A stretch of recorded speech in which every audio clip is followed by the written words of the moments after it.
here in Mauldin, South Carolina, visiting Whispering Pines, and I'm talking with Debbie Webster. Debbie, this was a very busy day at Whispering Pines.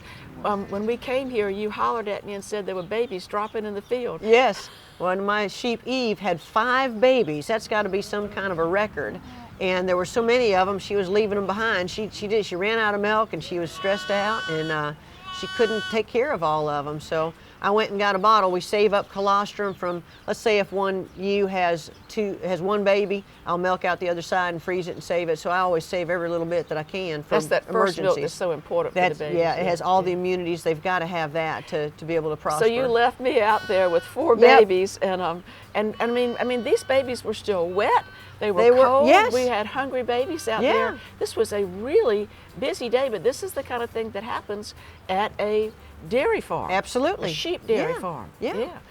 And fortunately, you had some reinforcements that you could call. Yes, I called my 4-H kids. We've got a homeschool group for 4-H. We have the public school kids too on Saturdays, but the homeschool kids can come out during the weekdays, which is really great. And they came in droves, and they know emergency situations, and they came out there, and I sent them to get towels because the babies can die from exposure if they get too cold and wet. And they were shivering, and it was tough. And the kids went in there, and I went to fix the milk, and you and the kids took care of the babies, dried them off, and stimulated them pretty good. And by the time I got back with the milk, they had them in the shop there ready to keep warm and do the bottles. And the kids could do the bottles where I fixed more, and it was great. And you prepare them for that. You have part of this is because you know you'll have sometimes multiple births and all, more than the mothers can take care of. So during the year, how do you get the kids ready so that they can, if necessarily, these kids have done classes, and they knew in advance they got to take all these classes because they have to pass the class to be able to take care of a baby. So one of the classes we do is what to expect when we're expecting baby sheep and goats, and they love taking care of them, and it's a real blessing for me and for them. It's a real win-win situation. So they learn all about how to take care of them,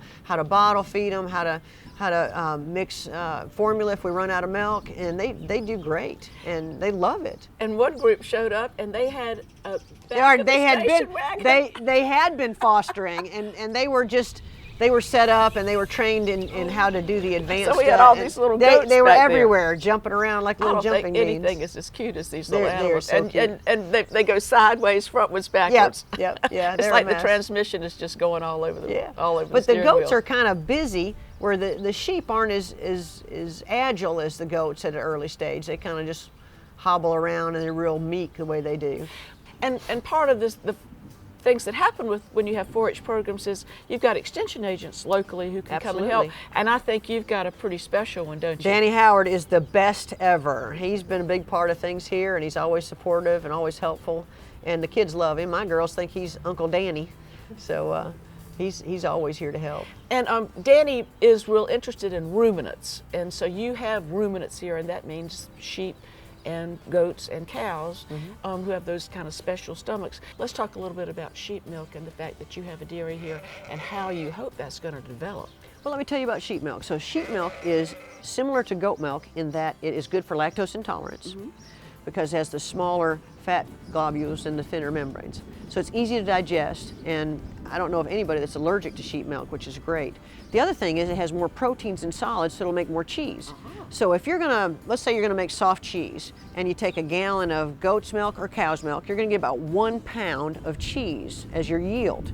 But if you take a gallon of sheep milk, you'll have 2 to 3 pounds. Wow. So it has a wonderful capacity to make cheese. It's also richer and creamier, so it has a wonderful taste. And everywhere in the world, except for the United States, knows all about the wonderful properties of sheep milk. And Americans are just now getting it. We're all about our cows and you know, our cow cheese and all that, but sheep milk is a delicacy, and it makes wonderful cheese. It ages well, it forms well, and it has a wonderful taste to it.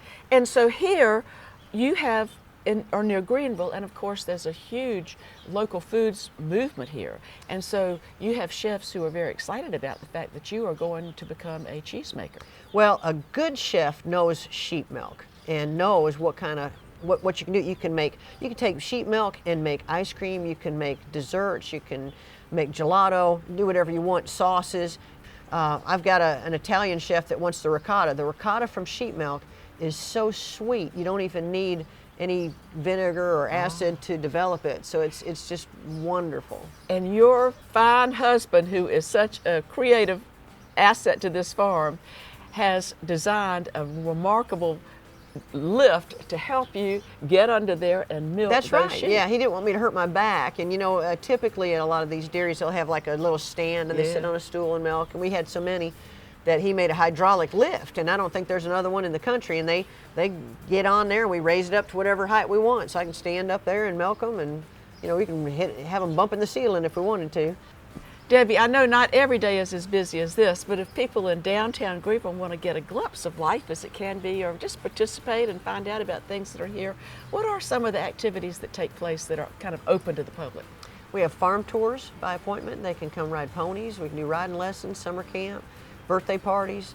They can just have a great time. If they just walk around this farm, they're just going to be so blessed just seeing all the animals and letting the children see all the young animals. And then you have a farm store that I think is open several days a week. 6 days a week. We're closed on Sundays, but every other day we're open 9 to 5. And if people want to know more about this wonderful place here, Whispering Pines, where can they go to find information? They can go to the website, go to WP, like Whispering Pines, WPStables.com, or they can go to the Facebook page, Whispering Pines Stables / Upstate Equestrian Ministry, and they'll see all about it. Well, I know that you have a busy afternoon, and I know that after this morning midwifing those little baby sheep, I'm going to get in the Making It Grow van and take a nap on our way home. Thank you so much for one of the happiest, most delightful days we've ever had. Thank you for coming. We sure enjoyed having you.